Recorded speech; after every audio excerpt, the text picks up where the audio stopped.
আচারি বেগুনের রেসিপি করার জন্য আমি এখানে সরু দেখে 3টে বেগুন নিয়ে নিয়েছি। বেগুনগুলোকে সবার ফার্স্টে কিন্তু না কেটেই ভালো করে ধুয়ে নিয়েছি ঘষে ঘষে, কারণ এখন তো যে হারে সার দেয় কৃষকরা, মানে এই সার তো খেলে আমাদের শরীরের জন্য ভীষণ খারাপ। তো যাই হোক, এবার আমি বেগুনগুলোকে সুন্দর করে কেটে নেব। বেগুনগুলোকে ধুয়ে নিয়েছি, পরে না ধুলেও হবে। আমার চাকুটায় একদম ধার নেই, ধার দিতে হবে এইভাবে করে। আচ্ছা, আমি দুটো বেগুন টুকরো দেখিয়ে দিচ্ছি কিভাবে কেটে নেব। আমি এই যে এইভাবে করে বেগুনগুলোকে কেটে নেব। এই যে এইভাবে করে বেগুনগুলোকে আমি কেটে নেব। 3টে বেগুনকেই আমি এইভাবে করে কেটে নেব, যেহেতু আমার চাকুটা ধার নেই। এই যে এইভাবে করে আমি 3টে বেগুনকে কেটে নেব। দুটো বেগুন আমি কেটে নিয়েছি। দেখছি যে 3টে বেগুন লাগবে না, খুব বেশি হয়ে যাচ্ছে, তাই একটা বেগুন সরিয়ে রেখে দুটো বেগুন কেটে নিয়েছি। এবার বেগুনটাকে আর একটু জল দিয়ে একবার ধুয়ে নেব। ধুয়ে নিয়েছি বেগুনগুলোকে, সামান্য একটু নুন দিয়ে দিচ্ছি, আর দিয়ে দিচ্ছি হলুদ গুঁড়ো, খুবই সামান্য দিচ্ছি, আর দিয়ে দিচ্ছি চিনি। খুব ভালো করে বেগুন মেখে নেব চিনি, হলুদ, লবণের সঙ্গে। গ্যাসে কড়াই বসিয়ে দিয়েছি, সর্ষের তেল দিয়ে দিচ্ছি। তেলটাকে খুব ভালো করে গরম করে নিয়েছি। এবার হলুদ, লবণ, চিনি মাখানো বেগুনগুলোকে তেলের মধ্যে দিয়ে ভেজে নেব।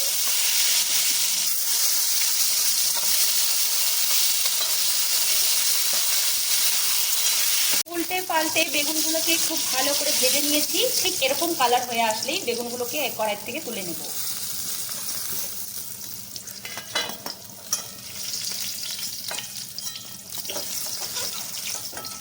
ফোড়নে দিয়ে দিচ্ছি একটা শুকনো লঙ্কা, আর দিয়ে দিচ্ছি কালো সর্ষে। আচারি বেগুনটার জন্য কালো সর্ষেটাই ব্যবহার করতে হবে, তাহলে আচারি বেগুনটা খেতে কিন্তু ভীষণ টেস্টি হবে। এবার দিয়ে দিচ্ছি আদা, কাঁচা লঙ্কা, জিরে বাটা। মশলার বাটিটা ধুয়ে একটু জল দিয়ে দিচ্ছি। পরিমাণ বুঝে দিয়ে দেবো হলুদ গুঁড়ো, আন্দাজ বুঝে দিয়ে দিতে হবে নুন, সামান্য একটু ধনে গুঁড়ো, সামান্য একটু জিরে গুঁড়ো, আর দিয়ে দিচ্ছি 1 চামচ চিনি। এবার ভালো করে মশলাটাকে কষিয়ে নেব। মশলাটাকে একটু কষিয়ে নিয়ে দিয়ে দিচ্ছি তেঁতুলের কাঠ বা মাড়। খুব ভালো করে কিন্তু আমি তেঁতুলের কাঠটাকে বের করে ছাঁকনির সাহায্যে ছেঁকে নিয়েছি, আর অবশ্যই কিন্তু ছাঁকনি দিয়ে ছেঁকে তারপরেই তেঁতুলের পাল্পটাকে দিতে হবে। তেঁতুলের মধ্যে কিন্তু প্রচণ্ড পরিমাণে নোংরা থাকে। এবার তেঁতুলের কাঠটাকে দিয়ে আরও একটু ভালো করে কষিয়ে নেব। মশলাটাকে ভালো করে কষিয়ে নিয়েছি, সামান্য একটু জল দিয়ে দেবো গ্রেভির জন্য। দিয়ে এবার ভেজে রাখা বেগুনগুলোকে দিয়ে দিচ্ছি।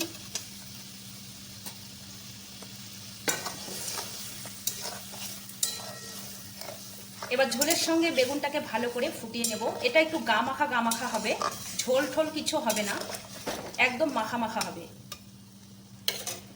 দিয়ে দিচ্ছি দুটো কাঁচা লঙ্কা। ভাজা মশলার গুঁড়ো দিয়ে দিচ্ছি 1 চামচ।